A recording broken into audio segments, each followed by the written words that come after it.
Au nom du Père et du Fils et du Saint-Esprit et de la Mère de Dieu, ainsi soit-il. Et Jésus leur dit, allez dans le monde entier et prêchez l'Évangile à toute créature. Celui qui croira et qui sera baptisé sera sauvé, mais celui qui ne croira pas sera condamné. Marc chapitre 16, versets 15 à 16. Nombreuses sont les personnes en lisant ce passage de l'Évangile que je viens de vous lire qui confondent la croyance en Dieu avec la foi. Car un protestant sans être catholique va aussi prétendre croire en Dieu, mais il n'aura pas nécessairement la foi, comme le prétendent les musulmans, même s'il faut croire en Dieu pour évidemment avoir la foi. Il faut savoir que la foi n'est pas donnée à tous. Même si le fait de croire à l'Évangile, dans la mesure où on nous l'interprète correctement, est accessible à tous.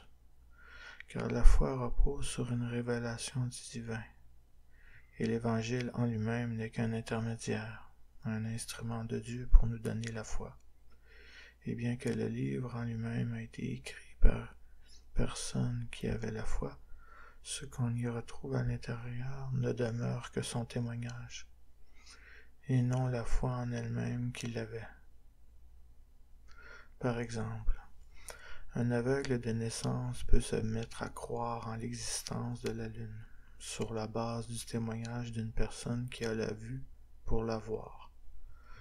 Mais ça ne veut pas dire que l'aveugle est en mesure de la voir pour autant, ou de ressentir son existence. Et cela dans la mesure où ce qu'il ressent relève vraiment de la Lune, pour ne pas dire de Dieu. Les aveugles qui croient en l'existence de la Lune, ce n'est pas ce qui manque en ce monde, mais aucun d'entre eux est en mesure de la voir. Eh bien, c'est la même chose avec la croyance en Dieu versus la foi. On peut manifestement croire en Dieu sans pour autant avoir la foi, car on n'a pas expérimenté sa présence ou son existence. Voyez-vous la nuance? La foi n'a rien à voir avec la croyance en Dieu. Ensuite, le fait de croire en Dieu est aussi très subjectif, dépendamment de l'interprétation qu'on peut avoir des enseignements de l'Évangile. Ou sinon, nous n'aurions pas autant de dénominations différentes qui se prétendent chrétiennes sans pourtant partager la même et unique religion de Dieu. Car si notre compréhension des Évangiles est fausse ou erronée, telle qu'enseignée par Rome ou les protestants, il ne faut pas se surprendre que les croyances peuvent aussi être fausses, autant que la foi que certains s'imaginent avoir. C'est pour cette raison qu'on est sauvé en croyant à l'enseignement de l'Évangile que lorsque celui-ci est fidèlement bien interprété, ce qui est de moins en moins le cas actuellement. Tellement qu'on peut dire qu'on ne l'enseigne plus réellement. On vivrait en Amérique avant sa découverte par les chrétiens sans prendre connaissance de l'existence même de l'Évangile. Et ça ne ferait pas de différence avec tout ce qu'on peut entendre aujourd'hui sur l'Évangile.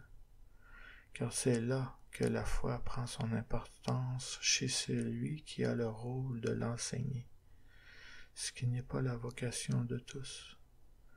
Car la foi est un instrument de lecture qui nous permet d'avoir la bonne interprétation de ce que contient l'Évangile. Et ce don de la foi est encore plus rare que la simple croyance en Dieu. Si je reprends mon exemple de l'aveugle qui croit en l'existence de la Lune, parce que ceux qui prétendent la voir affirment qu'elle est verte et qu'elle aurait la forme d'un cube, parce qu'ils n'arrivent pas à la voir eux-mêmes, est-ce que l'aveugle qui croit en l'information qu'on lui donne sur la Lune croit réellement à son existence, ou plutôt en quelque chose qui n'existe pas? C'est la même chose avec la foi.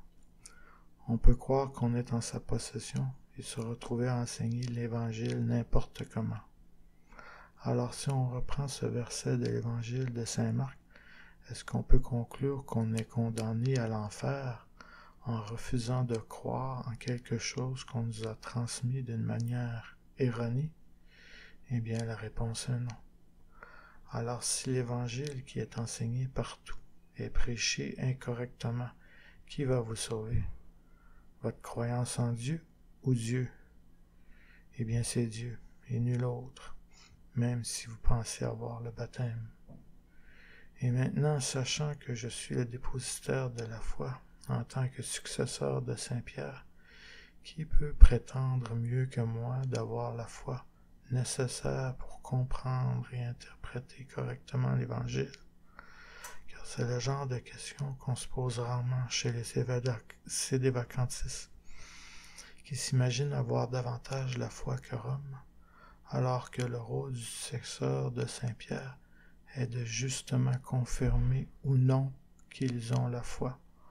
On ne peut pas tous être son propre berger comme les pasteurs protestants, car l'Église est une. Au nom du Père et du Fils et du Saint-Esprit et de la Mère de Dieu, ainsi soit-il.